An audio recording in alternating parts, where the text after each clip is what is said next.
Welcome to the Casual Author Podcast. I'm Dan, sci-fi and fantasy author. Like you, I've got a lot on my plate. What with many children, a full-time job, a homestead, and loads of other responsibilities. I'm here to bring you inspiration, positivity, and community around having a busy life and still wanting to chase that author dream, even if you have to take a casual approach. For more information about the podcast, me, or my books, head to thecasualauthor.com. Let's get started. Hey there, it's Dan Kenner with episode number 127 of The Casual Author. Today is Monday, July 8th, 2024, as I record this, and today we're talking to Dani Abernathy about self-discovery through writing, as well as the Enneagram. So we go into details about what is the Enneagram and how you can use it on your characters to help you with character development. You can use it on yourself. We also talk about just progressing through writing in terms of personal development, personal discovery. It's a very interesting conversation with Dani. She has a lot of experience with her own writing as well as working with clients that she coaches through their writing. So you want to stick around for that conversation. I think you will really enjoy that. So, before we get into the interview, of course, I always have updates as per usual. So, on the homestead, pretty happy with things so far right now. I was able to work on getting the electric fencing put up for the cow. I know it sounds kind of scary, but it's not as scary as it sounds. It's pretty much just some single rope lines that you set up about at the eye level of the cow. She hasn't even touched them because she knows what they are. Ginger came from a place where they used electric fencing, so they clearly trained her with it because the moment she saw it, she's backed away from it. She must know what it does, which is good. I mean, she hasn't had any issues with touching it, but we have about 500, actually I think it's 630 feet of line going out to the back of our property. We have a pretty long and skinny property, so sectioned it off. We'll section off day by day for little paddocks that we'll put her in. And the reason we do that is because it helps guide the cow so that she doesn't overeat something or undereat it, right? The idea is they eat it down to a certain level, and then you move them to the next level or the next section, and then that can grow back by the time she circles around through all the different paddocks. So if we just let her roam, which we could do, it would just be kind of uneven. She'd eat here, she'd eat there. There's just not enough concentration to really keep it down. And so it's better to put it off in sections. So I've had to do some juggling in terms of how to plan it and execute it so I don't spend a crazy amount of time creating these paddocks. Because I have the double lines, I just have to do cross sections and they're relatively short, about 50 feet. But still, it's one of those things that I need to optimize because I can't be wasting time making mistakes or forgetting this or forgetting the mallet or whatever. So still trying to get a feel for it. But we did take her out for the first time a few days ago. And since then, she's been going out every day. And she seems thrilled because she actually gets to eat fresh food. Not that the food we have isn't fresh per se, but it is baled up. And some of it is, about 8 months old. So it probably doesn't have as much nutrients and or flavor as the stuff right out of the ground.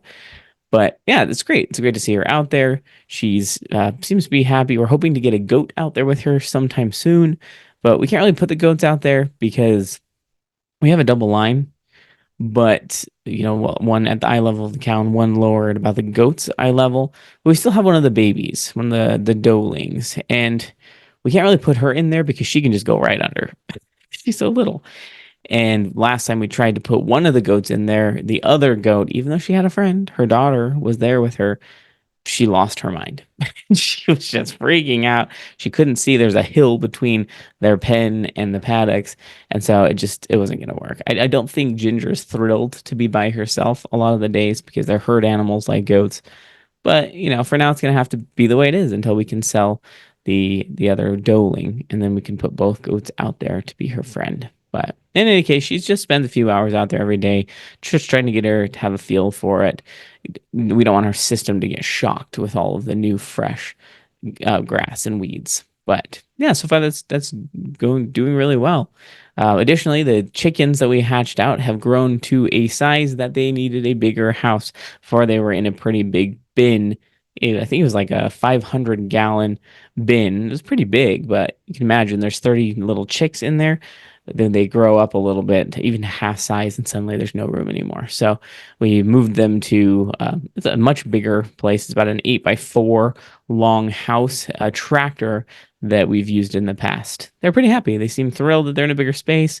They're roaming around, just jumping about. They've got roosts now that they can jump on and sleep on. So it's great to see them progressing and growing. We haven't had any die, which is really good. We haven't had a lot of history of that happening, but you never know. I mean, sometimes diseases or, cats can be sneaky and slip in there or other predators, but so far they are doing very well. As for the grown chickens, they are giving us more grief than I would like. The bigger chickens are kind of free range right now, which means we have a fence for them, but free range means they just kind of go and do their own thing. They run about, and there's some advantages to that. I mean, they're happy, they can eat whatever. The disadvantages, they're not really safe. They could get attacked by predators. They're not, in between an electric fence. I tried moving them on Saturday to a different area. The idea is I'm trying to do this all without getting into too much detail. But the idea is if the chickens can follow behind the cow with the paddocks, she will go in, she'll eat, she'll drop her manure, and she'll pee, and then that will stay in the piles. If you put the chickens behind, roughly 2 to 3 days behind her, then they'll scratch through that manure and spread it everywhere, and then it becomes a perfect fertilizer. It'll help that grass become healthy. It'll grow back better because it will get watered in when we irrigate, and then, but it doesn't get spread unless I do it manually or we let the chickens go behind her. So, but the chickens aren't behaving. they're not. They're not staying behind her. I moved their fence. I moved their houses, but the fence that I use, they managed to weasel their way through. They can put their little heads in and squish their wings through. They can fit through some pretty small spaces. That's kind of impressive for chickens, but they just roam. They go through the fence and they roam all about. And then if something spooks them or for whatever reason, they'll maybe at night they'll go back into their house. So at least they're safe at night, but they're not serving their purpose. They're not spreading any of that manure, and they're not following behind the big cow as they're supposed to. So got to figure out how to deal with that. More than likely, we'll need to replace the fence with some much, much smaller electric netting fencing they cannot fit through. So I'll keep you updated on that. Hopefully we can make those changes and get our fields more healthy. They're a little bit unhealthy because no animals have been back there. We haven't been fertilizing it. So hopefully we can cultivate that to have thicker growth. We'll see if the cow and her baby will help with that. So I think that's everything in terms of homestead updates. In terms of author/podcast updates, we can start with the podcast updates because I don't give those very frequently. So first and foremost, I mentioned a couple times ago that I have begun a Patreon for those who love the content and hope to support me in whatever way they can. Obviously, I will continue providing this content, but if you want to support, if you want access to some more information, I do have the first Q&A session that just went live. So I answer some questions, common questions I get from people, and if you want to submit questions for me to answer about my authoring, about homesteading, about family life, about anything, process of writing, editing, and whatnot, I'm more than happy to go more in depth about what tools I use, and I'll be providing tips and tricks videos, if I can even say that correctly, for you in that Patreon. So it's just a couple dollars a month, nothing crazy, but if you'd love to support me, head to patreon.com/thecasualauthor. But like I said, the first Q&A session, it's about 25 minutes, is up and live now. If you want to take a look at that, definitely let me know and support. Also, I will be providing homestead updates for those of you who want something extra special. So some homestead videos of the cow and the paddocks and all the things I talk about. If you want to see what that looks like in video form, I will go into more detail for you as well. So just an added benefit. Other authoring news really is just more editing. I feel like I've been saying editing for so long. In truth, it hasn't been too long, but still, editing. It's good though. I finally settled on a published date for Dragon Blooded, and that is September 24th. Now, some of you may be thinking that is so far out. Yes, we are about to have a baby any day now. Could be today, could be tomorrow. And so I don't want to commit to anything unless, that's enough time for me to get everything done. I like to plan far out. I'm more than halfway done with my last edits, reading through it, pumping it through, pro-writing it again. And then I've already scheduled my copy editor, which is the final edits. which is exciting. It's great. I do need to do some finalization on the cover still. I'm still having some issues from a color perspective. I did query my social media followers as well as my email list about the difference between the silver and the bronze text, but I think I'm going to stick with the silver because even though people say the bronze looks better, everyone who said the silver said it pops better. It's easier to read, it draws their focus to it. And, from an author perspective, yes, that's what I'm going for. I want to draw your eyes to it. I want you to focus on what the title is, what it's about. And I think I'm going to go with the silver. So we'll see how that goes. I appreciate anybody who's given me feedback. It was a relatively 50-50 split on people who said they prefer the silver versus the bronze. So I'm making the executive decision and going with the silver.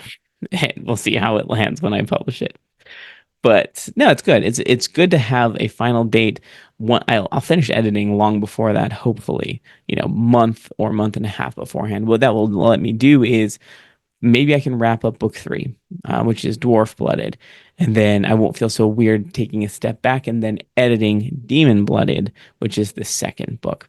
So if I can keep myself ahead, keep writing ahead, and I won't feel so crunched when it comes to writing and publishing. Yeah, so that's where I am with the updates. I finally sat down and made a pretty complicated schedule for how I'm going to keep track of all the commitments that I've made to you as the podcast listeners, as well as, other various commitments such as my Ream community. I do have a Ream community where I post early access chapters to all these books. So all of my epic fantasies, all of the short stories I write, as well as the YA. So I have that community which you can access at any time. And not only do you get the current chapters that I post, but you get all previous chapters and books that I post. So I'll leave those up there almost probably indefinitely. I see no reason to remove them unless things get really muddled. Then maybe in a couple of years I'll start taking older things down. But we'll see. I don't have to make that decision today. In any case, yes, early access chapters for Dragon Blooded will be available. The entire book will be available up to a month and a half, 2 months in advance. So that's kind of excited if you're interested in that. I believe that's everything in terms of Homestead and author updates. So the last thing I will say is I'd love to hear where you're listening from. If you want to send me pictures or a message saying, hey, this is where I listen, this is what I enjoyed. If you like things about various conversations or you want to hear more of something, let me know. You can message me at dan@thecasualauthor.com, or of course comment on any Instagram, TikTok, YouTube channel. Just let me know. And I'd love to hear your thoughts. I'd love to hear where you're listening from. I want to have conversations with my listeners and make sure that everybody is enjoying what I'm talking about. So definitely would love to hear from you. I believe that's everything in terms of updates. We can go ahead and shift over to the interview portion with Dani.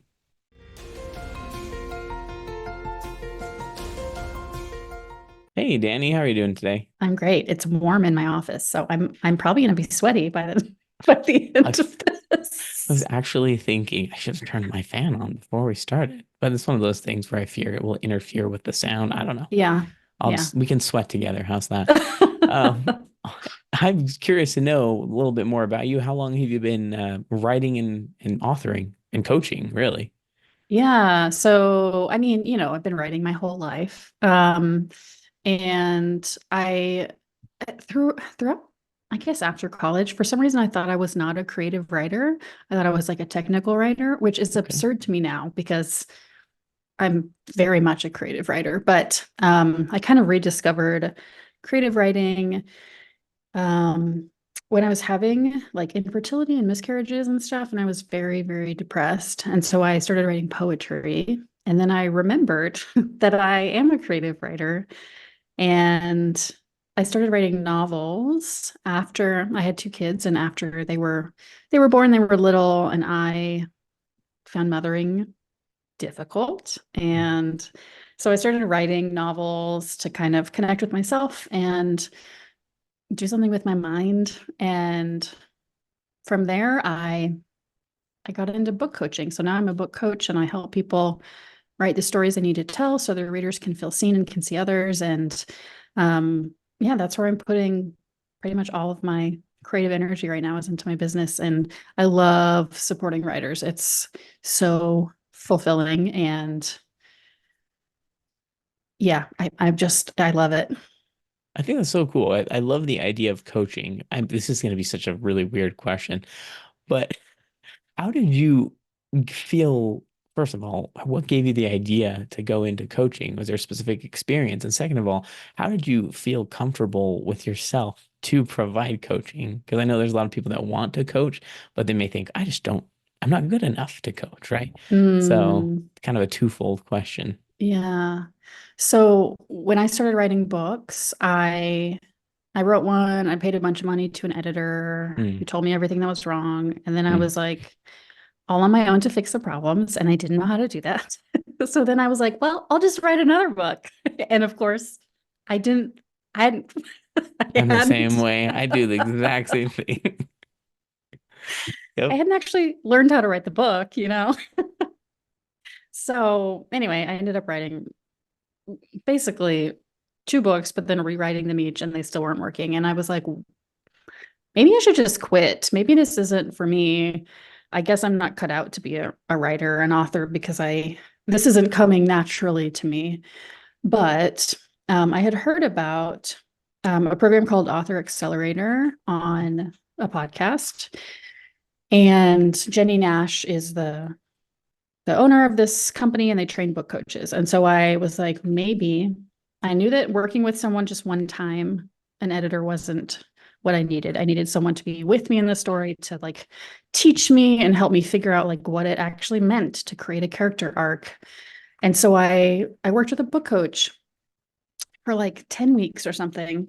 And it was just a transformational experience. And I learned so many things. And for me, having someone in my story with me who both understood me and what was important to me about this book, but also like my world and my characters. And I didn't have to like, sometimes it's hard to get feedback from other people because they don't know everything about your book. But Hmm. this person did. And so um, it was just transformational for me as a writer, but also I was like, oh my gosh, I want to help people do this. I want to help people know, they don't have to be alone in their story, and that you can be a writer. You just need to learn these things, and you need to know what it means to actually apply them to your book. Um, but I don't have like an MFA. I don't have a writing degree. I haven't worked in publishing. And so definitely becoming a book coach, a lot of imposter syndrome there.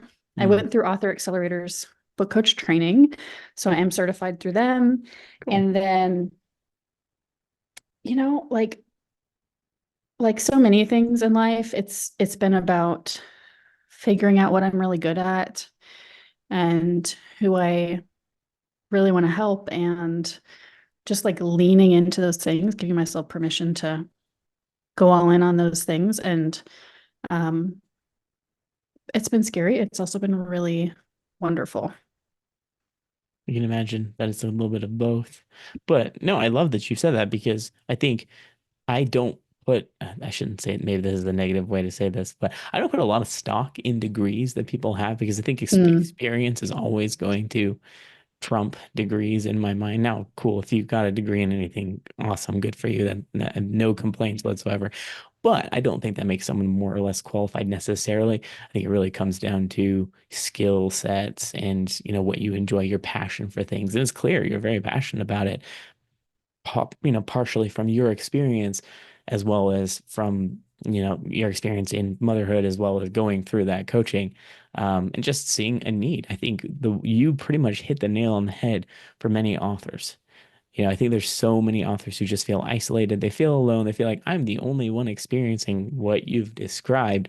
And that's just so not true. There's so many of yeah, us that are yeah, experiencing the same thing. yeah. I have a group coaching program, and one of the wonderful things about it is that you realize when you're surrounded by other authors who are developing their story that like, oh, everyone feels like they can't write at some Hmm. point, or everyone hates their book or feels like they're never going to figure this part out, but you do eventually. Hmm. Well, it's just you just have to work through things, and it's one of those. It's something that you've indicated you are interested in, and as part of your coaching, is just writing as a self-discovery kind of pathway. Hmm. Because I think you have to find yourself before you can overcome that imposter syndrome, whatever those hurdles are, And so let's talk through that a little bit.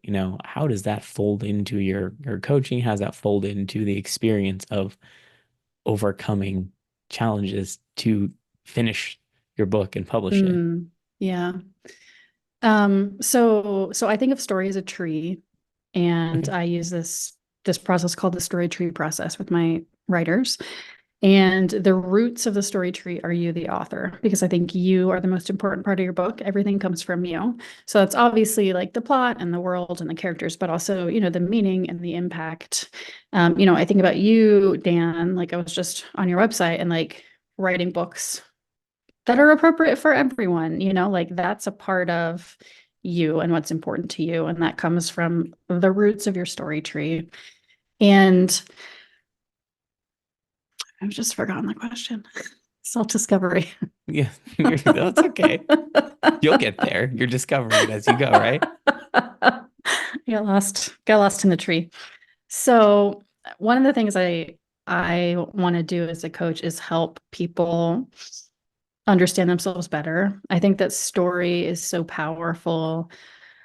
Fiction in particular is so powerful because it allows us to connect with ourselves more. And when we can understand ourselves better, we can also understand other people better and have more empathy. And so I think as a writer, if you understand what's important to you, what you're trying to get from your writing, um, you know, what you write about and why, you're going to be much more able to write a book you're proud of, the story you actually want to tell and speak to your readers in the way you want. And sometimes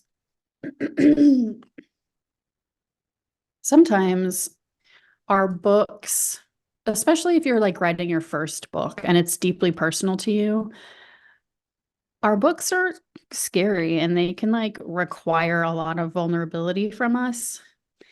And so sometimes we are writing to heal or to answer our own questions or to change some part of our life. And that can be really hard and really scary. And so sometimes your book, like you come up against imposter syndrome or writer's block or something, and it's always about something happening inside you. And so I find a lot of what I do with writers is helping them figure out what's really going on inside themselves, because we're often our biggest blocks. Absolutely. I was actually going to say that sounds kind of scary, actually. Like you have to confront some of these things. It's almost like psychology combined with writing. But I mean, it's essential. Like I love how you put it that the author is the roots of the tree because I don't think a lot of people want to admit that, or maybe they don't recognize that Hmm. no, this story is an artifact of training or of other help books or influences from other authors. Just like actually, it's coming from you. Hmm. So it's very And even fascinating. like the genres we write in and like the Hmm. kinds of stories we tell, I think they're, you may not care about sort of why you write what you write, but I think there's often, a reason. And I like to dissect Beautiful people's thing. emotional realities. So People probably enjoy that and possibly don't at the same time, depending on the yes, person. yes. But no, I think the wonderful thing about that is, I mean, you probably work with some traditionally published and independent authors. Most of my Probably both. writers are new. I mostly work Okay. with new writers, so I don't think anyone's come to me who has already been traditionally published. Okay. Yeah. Well, I mean, I'm sure you would work with them if someone did, right? But the only reason I bring that up is I think it's amazing how lucky and blessed we are to live in a world where we can write whatever we want, if that makes sense. Because I Hmm. feel like, the history of publishing, there were a lot more boxes to check and, molds to fit in before. And I know that's still traditionally publishing is still a little bit gatekeepy in that way, where it has Hmm. to be a specific type of content or whatever. But, there's so much more freedom. when it comes to authoring and accessibility to publishing. You can go independent, or you can find a traditional publisher who, is interested in whatever content you're writing. So I'm sure that only helps with your coaching, Yeah. right? To be able to say, be free, right? Like you can write what's true to you, your interests, your beliefs, and go with it, whatever that is. Yeah. And it is, I think, it's important to know if you want to traditionally publish, because then you do Yep. have to kind of think Adjust. about things in a little bit different way. But Right. if you want to indie publish, self-publish, like there's so much more flexibility. And in a lot of ways you can, break some of the rules, Mhm. so long as it doesn't sort of make your reader want to stop reading. Well, right. I mean, obviously there's a balance because we're still working with readers who have interests and specific Expectations. expectations. Yeah, that's a good Yeah. way to Yeah. say it. So I'm not saying go write the craziest, grammar terrible book ever and publish it. No, I think it really just comes down to don't be afraid to write and Mm-hmm. be true to yourself, because definitely there's a market for everything. There's billions of people in the world. So you just have to find them.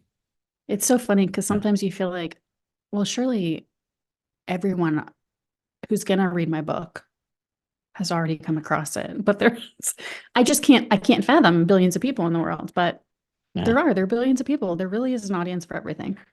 which is wild to think about. And granted, Yeah. there are some language barriers, and that's a different concern, right? Translation of books is a beast, but it's accessible.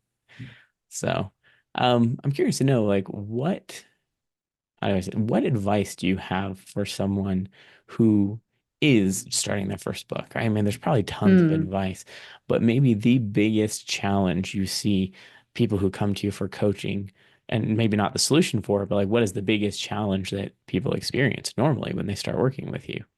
Mm. I'm asking you to sum everything How of your long do we life's work. have now? Okay, 30 let me think. seconds. No, just kidding. So, so I'm basically an editor who works with people while they write, and I love to work with them while they are developing their book. I Okay. don't know like what your process is, Dan. Are you like a plotter, a pantser, a planter? I'm a pantser to the probably highest degree possible. It usually makes Uh-huh. people's heads explode. So I'm a pantser. Got it. So a lot of people who end up working with me have been pantsing and then Mhm. either haven't finished, or they just their story ends up being a billion words long, and they don't know what to do with it, or Mhm. they get to revision and then they're overwhelmed, or they try to publish it and it doesn't go well because they Right. haven't actually revised it. So I think for a lot of people it makes sense to get help. Like if you're going to invest in your book, I think the earlier you do it, the better. Mhm. Because especially if you're a newer writer, you haven't published yet, like there's so many parts of writing that it's hard to know how to apply them to your story and whether you're doing them quote unquote right. Um, so I think, getting help earlier is great. And so if we go back to the story tree, the author is the roots and the trunk is what I like to call the point. And so it's kind of this message or worldview of your book.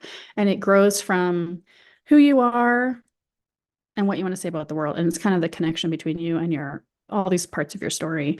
And so I think if you, the writer, can figure out what you're trying to say, or if you feel really resistant to kind of having a message, which doesn't mean you're preaching at your reader.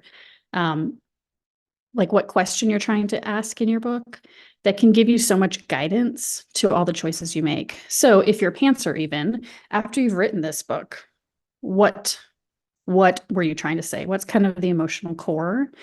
Because then you're not just it helps you like narrow in so you don't have every option in the world for your book anymore. You have Mm. like you have kind of a rubric or a map to know what you're heading toward. So I think those are get help early and figure out what you're trying to say. So This is going to be a terrible question, perhaps to answer. But what if they don't know? How do you, what's the process for helping someone figure out? Maybe they just wrote this story and, they finished it beginning to end. And then you ask them, well, what were you trying to say? And they're like, I don't know. Uh-huh. I mean, it's hard to figure out what you're trying to say.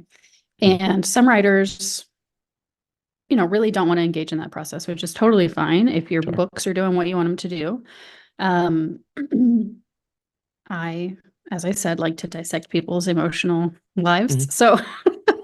So I have a few questions that can help you. The first one is like, why is this story important to you? Hmm. Why do you want to tell it? Where did it come from? Second one is imagine that your book is out in the world and your ideal reader has just finished reading it. How do you want them to feel? And I don't necessarily mean how do you want them to feel like, oh, they've had a great time reading this book. They can't wait to read the next one. But how do you want them to feel kind of more emotionally? Do you want them to be inspired or hopeful or challenged or feel comforted? And then what message do you want them to come away with? So once you answer all those questions, see if you can come up with like one or two sentences that's kind of the point of what you are trying to say through the book. And it's probably going to sound like a bumper sticker. It's probably going to be kind of like trite and cliche, but that's because you are trying to distill all of the words you've written down into like one or two sentences. And so the point of the point is to keep you from getting lost in all the words you've written because we all know how overwhelming a story can be when you've got 100 or more thousand words to keep track of. And so just this one or two sentences that kind of like are the bumper sticker of your story, kind of help you remember like, oh yeah, that's what I'm writing about. Fascinating. I love that concept. First step, figure out what you're writing. Second step, print a bumper sticker and give them a way Yeah. to. No, just kidding. Yeah. I love that concept though. And I just want to point out something that, I think is a little bit important too. Maybe not necessarily right as you're starting writing, but eventually do need to figure out is who your ideal reader is, right? Hmm. So talk a little bit about the ideal reader for people who may not have heard this concept before. What is that and why is it important? Yeah. So I think the way we normally talk about the ideal reader is maybe more on like demographics Mm, almost like, it's a this race, this age person who has these interests. And those are important things to know. But I also think there's a kind of deeper level of your ideal reader. So, like what like worries do they have? mm, What do they want from their life? What do they want from their reading? Like, is it to escape? Is it to feel comforted? Is it to be challenged?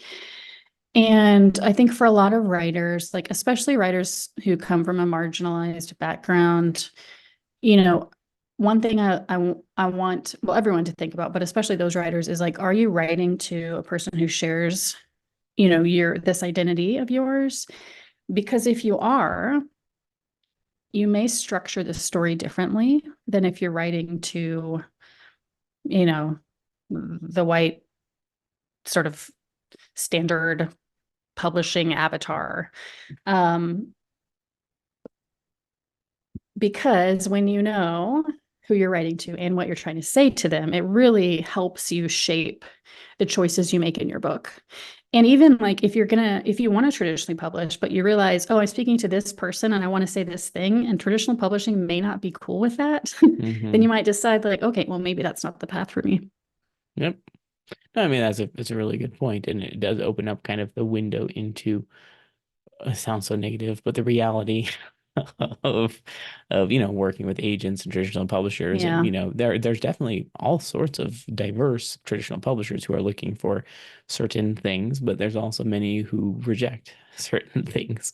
And Hmm. so just knowing that ahead of time, it does help you make a little bit of an informed decision. But then also from your writing standpoint, I remember writing my first story and I didn't know the answers to those questions. Hmm. And I finished the book and I literally sat on it for like a year and a half, just done. Until my wife was like, "Are you gonna do something with that book?" Like, I don't know. Like I don't want to address that, right? And then I had to start addressing those questions, right? Because yeah, to get it through the revision state, multiple revision stages, you do have to kind of know the answers to those questions. And so what was like holding you up? What were the things, like the major things? Overwhelm, ironically, just my first book is about 145,000 words. So, it's not huge. Some people say that huge, but it's not like 500,000 Brandon Sanderson book. But there's just a lot of content, and I don't have very strong grammar skills. I don't really have strong editing skills. And so it was easier to write something else and Yeah, not deal I with relate to that. the problem child, let's say that, of Editing that book. is really overwhelming, It is, yes. So how especially do if you, you've never done it before, you know, it's like Mhm. So, and now you you you do think it. you've climbed the mountain and then there's another mountain and it's actually bigger. Exactly. And then you climb that mountain and realize you left something at the bottom. And you have to go back down and get it and come back up. So yeah, no, Uh, I will not speak negatively about editing because it's so, so important. So, so it important. is. But it's so hard. It's really difficult to get your mind around it. Every time I get into editing, I'm just like, I would rather be writing something else. And that's why I said, I raised my hand when you're saying it was easier to just write something else because I'm Hmm. currently in the place where I have 3.5 fully completed books, and I just am not wanting to edit them. Just like, I'll come Yeah. back to you later And someday. especially if, you know, if you're a pantser and what you enjoy is like the discovery process, then editing can feel like torture, you know? It's just like, oh, I have to spend all this time with Well, this thing that I've already answered all the questions to. there's those two things. It does feel a little bit stifling to big to my creativity because it's just like I want to discover something new, right? That's the exciting Hmm. piece of it.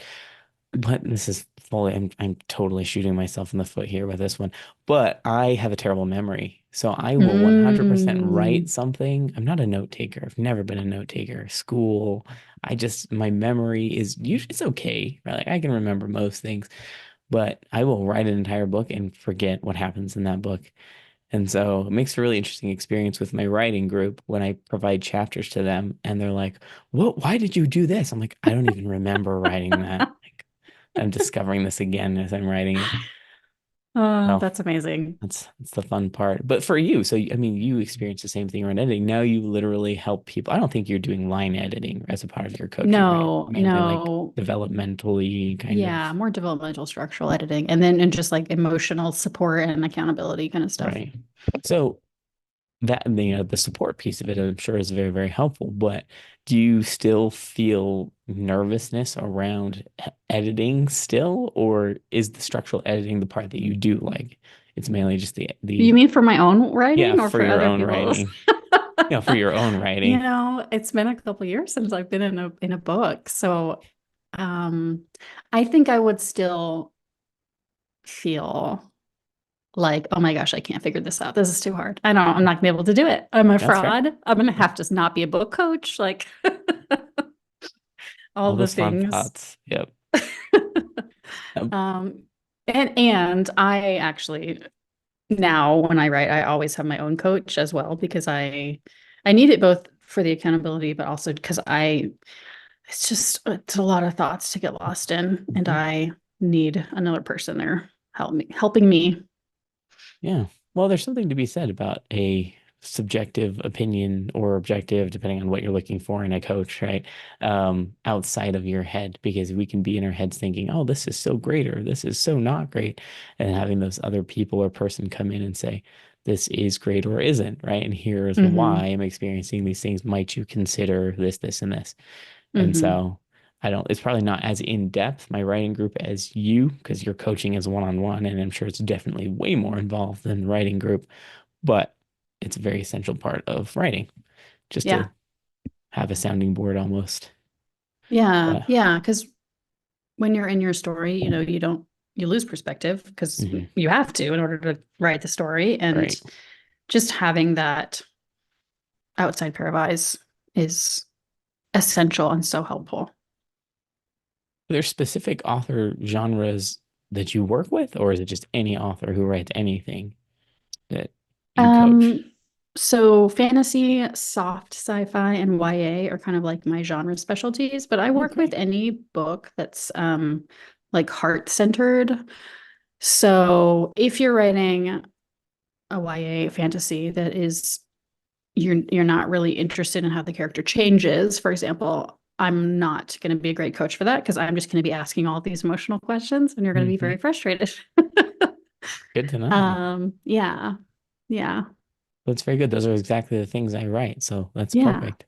I'm eligible. No, uh, Come I on just in. I really appreciate people like you who have that perspective and the emotional capacity to assist authors in this way. Mm, Because like I said, authoring can feel very isolating. So yeah. it's good to know that there are resources available. I'm going to take a little bit of like a 90-degree shift because there is something I am very, very curious about in connection with, the authors you're working with, as well as the characters that they're writing. You mentioned using the Enneagram as a way to build depth in characters, Hmm. maybe in the way they change. I'm sure you use it for the authors themselves as well, but let's talk a little bit Hmm. about that on how that's a helpful mechanism. Yeah. So part of so I have a year-long writing group program and it's got a lot of coursework. So if you enjoy, if you are a not a pantser, a plotter, Mm. like you're gonna love it because it has a lot of tools and a lot of thought before you write. And one of the things that I teach in the program is the Enneagram. So the Enneagram is a personality system. There are 9 personality types. Everyone has a number. So like type 1, type 2. And it's really about not just behavior, not just like you are this way, but why are you this way? And so it focuses on your fears and your motives, your desires. And that's what makes it so helpful for writers because you can so quickly go deep within a character and understand what's driving them and how they might need to change and also how they all work together. And so it's such an amazing tool for both creating a character arc, but also making sure that like your cast is not just the same person in all of Mm. your characters or writing a like a type of person that you don't really understand. I think the Enneagram can give you a lot more empathy and just a deep understanding of people who are not like you. So it's just really powerful. It's also quite a complex system. So you can just lose yourself in the Enneagram rabbit hole, but for those authors who enjoy it, it's really helpful. So what for the authors who don't enjoy it? I'm assuming you still recommend it. Is there like a Spark Notes version that someone could still Well, benefit from or not so really? so I have a cheat sheet on my website Oh, actually, okay. the Enneagram cheat sheet, and it kind of gives a little summary of each type for writers. But like one of the things I tell my clients is like if the Enneagram is no longer helpful for you, like we don't have to use it. Just like any other writing tool, you don't have to use something that's not working for you. Because I find that some people, it's just too hard to think about their characters in these sort of like boxes. So Hmm. it really depends on you and what's helpful to you. I still think the tool is amazing, but it doesn't work for everyone. Yeah, I mean, I think that's fair. And I think that's signs of a good coaching, right? Is understanding the needs of the person. In with the case of writing, understanding the needs of the character and kind of where they're Hmm. going. I've never admittedly used the Enneagram in my writing, but it makes logical sense. Absolute Yeah. logical sense about how one character, a type 1 would react to talking to a type 5. I'm using these numbers, acting like I know what I'm talking about. I don't, for anybody listening. I was just gonna ask, do you know your Enneagram No, no, type? no, no, no. You said that there's 1 through 9, and I was like, I'm just gonna pick a couple Yeah, one random through ones, right? nine. I've heard of it. I've never actually done a test myself. I couldn't even tell you Hmm. what my personality is. But now I'm interested in Yeah, it's figuring it out. fun. I mean, it can be really fun. Yeah. So where do I guess how does it apply to the author themselves? Maybe this isn't part of your coaching, but I can understand it in identifying your characters and how they might react and interact with each other and change over the course of the book. But how does it assist an author themselves when they're Mm. writing? Is it helpful to know what their type is and what that means with their process for writing? Absolutely. You're probably not surprised to hear that from me already. In the short period of time we've been talking, I'm sure you're not surprised. Okay. It means you're doing it right.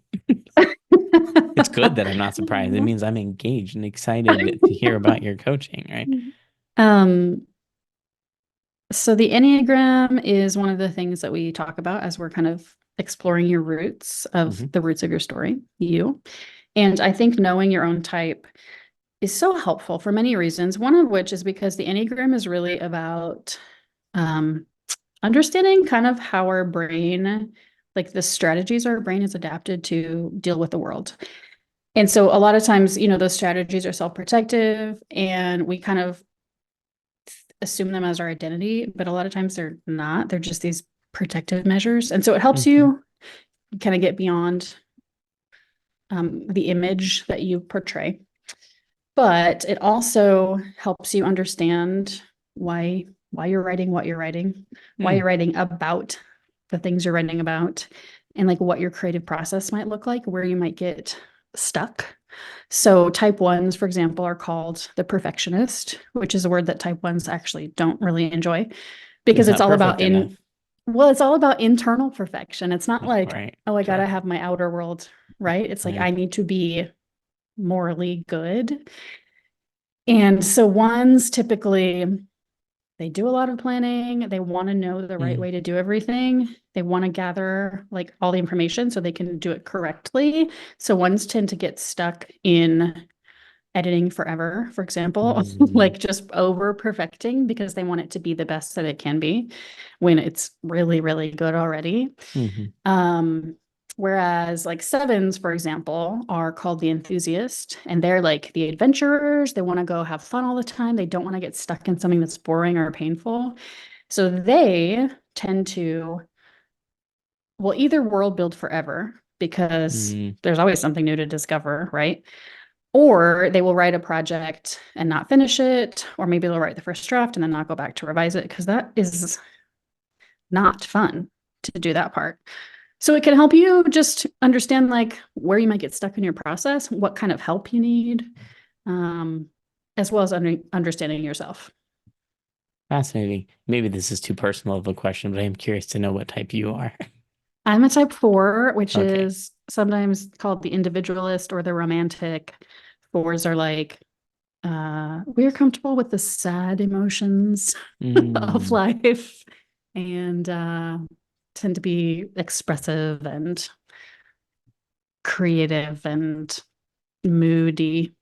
Interesting. Okay. Yeah. Fascinating. Well, I have no idea what my type is, so I couldn't tell you. But as Well, if soon you as I figure it find out, out, let me know. I will let you know. I'm very, very interested in this. Um, have you ever worked with people who, this is probably no specific examples, obviously privacy, who have not accepted their results? Maybe they're like, Their that just type. doesn't sound like me. But it's like, but So it there are is. actually probably three types that really don't accept their type. So type Okay. twos are called the caregiver, and they give love because they hope that that means people will give them love back. So they think, Mm, I'm going to care for you because then you're going to be obligated to care for me. And then they don't want to recognize that part of themselves because it like interesting. makes their love less real, right? So twos don't want to know they're twos. Sixes are called the loyalist, and they like their emotions change like all the time because they're Hmm. constantly responding to what the situation puts out.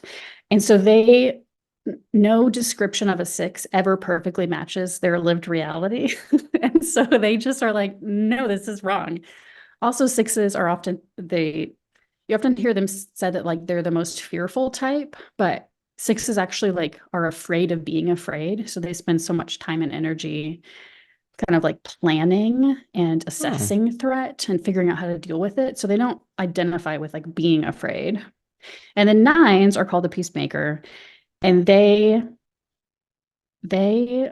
really don't like conflict. They want peace and security and comfort. And so they just want to like they kind of merge with other people and they're like, whatever you want, it's fine. But inwardly, they're Mm, actually really kind of stubborn.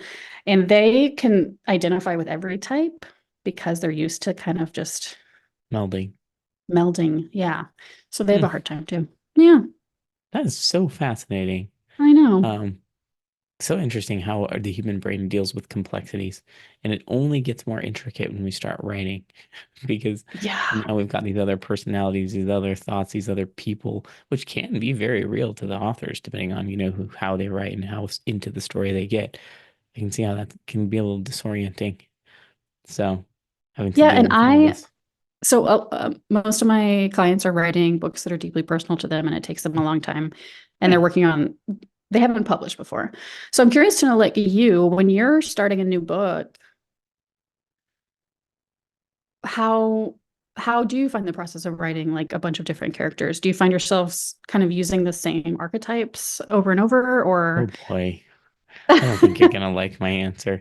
No, I feel so awkward when people ask me like, "What's your process?" Because I don't know, honestly. Mm, Like, I'm so heavy on the Panther side that 95% of the time when I sit down and write a book, I don't even know what the book's gonna be about. mm, I sit down and I just imagine a random character and their personality builds as I write, if that makes sense.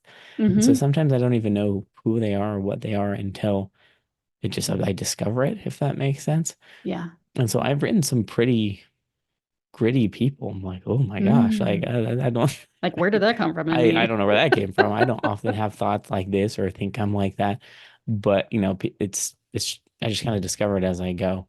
So it's kind of a weird process. Just I wrote a short story last week and I legitimately had no idea what it was going to be. And by the end, I was like, that is a way more tragic story than I expected it to be. And my writers group was like, that was so tragic. That was crazy. I didn't know. I just started writing It's always and it just kind amazing of comes out. the things that can come out of our brains that we don't expect. A little alarming.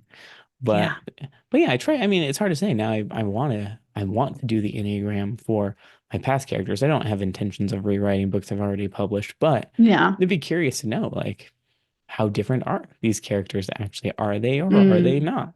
mm. So maybe I'll do that, and maybe I'll have a better answer to that question when You know, I message you next.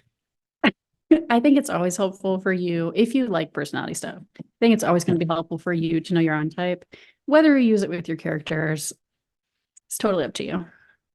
Well, I think it's nice to have that option. Like you said, author tools, there's so many of them, and we are at liberty to say something is or is not working. But I think it would be a helpful Hmm. exercise even to go through so you can make that judgment. Yes, it is or isn't Hmm. helpful. Yeah. So, and I've never tried, so I can't say for sure that it wouldn't be helpful. Yeah. Got to try something. But, obviously, there's so many things. I honestly feel like we could talk about so much more, but we are running a little short on time. So before we end here, please tell us where we can find more information about you and your coaching and your services so that people can reach out. Sure. So you can find me at DaniAbernathy.com. Dani is spelled Dani. I'm also on Instagram at Dani Abernathy Author.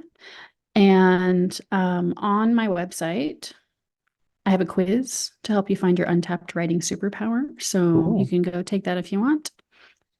Yeah, Very cool. I'm gonna go do that do right after it. this.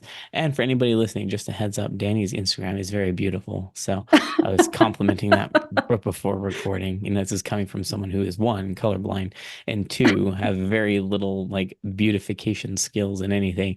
I just throw stuff together and it doesn't look great. So beautiful Instagram. Definitely go take Thanks. a look. Looks great.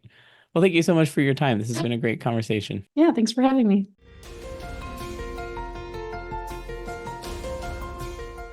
Thank you for listening. I hope you enjoyed that conversation with Dani. I know that it was very enlightening. I still have yet to figure out what personality type I am.